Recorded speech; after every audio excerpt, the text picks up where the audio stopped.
যেতাম আমার কুদরতি ক্ষমতা গ্রহণ না করতো এই বিশাল আসমান ভেঙে চুরে বিশাল বালাখানা মানুষ জীবজল জড়জল সব শেষ হয়ে যেত সাগর মহাসাগর সব শেষ হয়ে যেত আল্লাহ রাব্বুল আলামিন বলে বান্দা এটা হলো পরীক্ষার হল এই হলে তোমাদের ছেড়ে দিয়েছি আগামী দিন আসবে কিয়ামতের দিন ইয়াউমুল কিয়ামা সেদিন মুমিন বান্দাকে রেজাল্ট দেওয়া হবে কাফিরদের দেওয়া হবে মুত্তাকিনদের দেওয়া হবে মুনাফিকদের দেওয়া হবে এই পরীক্ষার হলে যে ভালো কাজ করেছো খারাপ কাজ করেছো আগামী কিয়ামতের দিন সেই দিনে আমি আল্লাহ রাব্বুল আলামিন প্রত্যেককে রেজাল্ট দান করব প্রত্যেককে রেজাল্ট দান করা হবে আল্লাহ রাব্বুল কোরআন কারীমে বলেন কিয়ামত শুরু হবে আল্লাহ রাব্বুল আলামিন যেমন এক বছর লেখাপড়া করার পরে পরীক্ষার ব্যবস্থা থেকে অনুরূপভাবে যেমন এক বছর ব্যবসা বাণিজ্য দোকান বাসের জন্য খাতা কলমের ব্যবস্থা থাকবে এক বছর পড়াশোনা করার পর একটা রেজাল্টের ব্যবস্থা থাকে অনুরূপভাবে আমি আল্লাহ রাব্বুল আলামিন বান্দা তার হায়াতের জিন্দেগিতে 50-60 বছর যে পরীক্ষার হলে আছে যে কাজ করবে কর্মসূচি গুলো করবে আমি আল্লাহ রেজাল্ট দেওয়ার জন্য কিয়ামত সংগঠিত করব এই জন্যই কিয়ামত সংগঠিত করব মুমিনদেরকে জান্নাত দেব পক্ষান্তরে কাফিরদেরকে আমি আল্লাহ রাব্বুল আলামিন জাহান্নামে তাদের দেব আল্লাহ রাব্বুল কোরআন কারীম বলেন ইদা সামাউ ফাতারাত ওয়া ইযাল কাওয়াকিবু তাসারাত ওয়া ইযাল বিহারু ফুজিরাত ওয়া ইযাল কুবুরু বুসিরাত এই বিশাল আসমান আল্লাহর এক প্রকার সৃষ্টি হবে আল্লাহ রাব্বুল আলামিন তার কুদরতি করার আসমানে তাকাবেন আসমানের মধ্যে এক প্রকার কালো মেঘ সৃষ্টি হবে আবার সাথে সাথে আসমান থেকে অগ্নি উৎকিরণ হবে আসমান ভেঙে চুরে পড়বে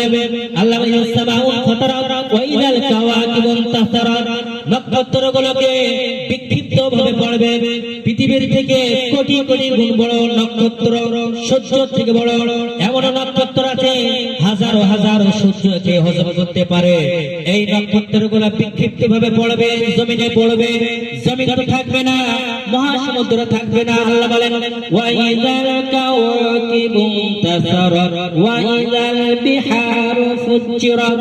সাগরগুলোকে আল্লাহ রাব্বুল আলামিন তার কুদরতি ক্ষমতায় উচ্ছ্বাসিত করে তুলবে সাগরে পানি থাকবে না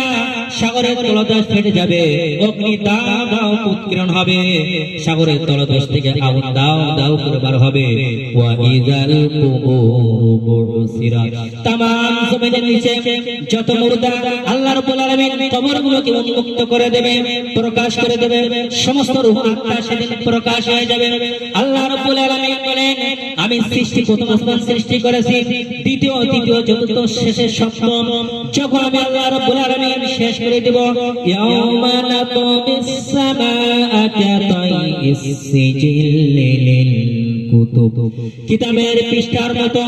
উপরের আসমান ষষ্ঠ আসমান ছেড়ে দেব ষষ্ঠ আসমান পঞ্চম ছেড়ে দেব এইবার ভেঙে চুরমার হয়ে একাকার হয়ে যাবে আল্লাহ রাব্বুল আলামিন বলেন এইভাবে ধ্বংস করে দিব এরপর আমি আল্লাহ রাব্বুল আলামিন বান্দার হিসাব নিকাশের জন্য কিয়ামত সংগঠিত করব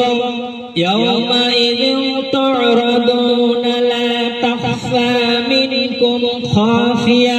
আল্লাহ রাব্বুল আলামিন কুদরত জমানে এলান করবে আজ কোন মানুষের আমল আজ গোপন থাকবে না সব প্রকাশ করে দেব আমি আল্লাহ রাব্বুল আলামিন তোমরা সামনে কি পাঠিয়ে দিয়েছো